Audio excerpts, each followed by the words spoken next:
Welcome back to Trend Oil Vision.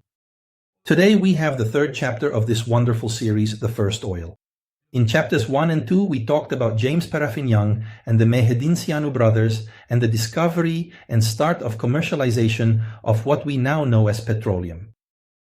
Today we continue with this timeline, which has two parallel tracks, Scotland and Romania. Now let's go back to Romania, the story through the eyes of James Paraffin Young. You've already discovered that from a dark oil you can extract something that illuminates better than most fuels of the time. But here's where the real problem appears.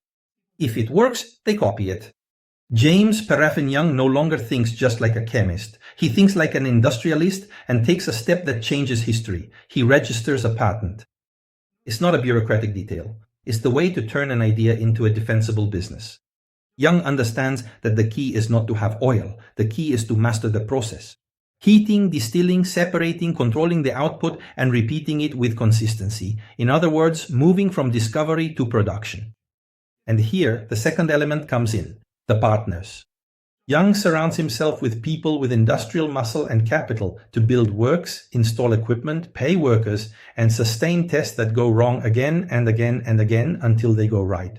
At this stage, names like Edward Williams Binney and Edward Meldrum appear, allies to scale up what, without support, would have remained a laboratory experiment. Now think about what that means in 1850. You are patenting a technology that basically creates a new product for the market. A cleaner fuel for lamps, lubricating oils, derivatives that are starting to have names and specifications, even though no one calls it a specification yet. And of course, where there's money, there's war. The patent doesn't just protect, it also provokes. The tensions, the limitations, the imitations, and the game of a nascent industry begin. Who can produce it? Who can sell it? Who pays royalties and who risks doing it anyway? Young, deep down, is inaugurating a modern idea, energy as intellectual property. And the climax arrives perfectly, because the real enemy isn't a competitor, it's geology. The resource that feeds your process can run out or become expensive.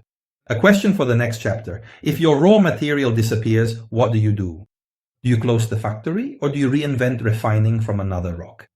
This is Trend Oil Vision. Understand oil like a professional. If you like these videos, follow us, give us a like, subscribe, comment, ask questions.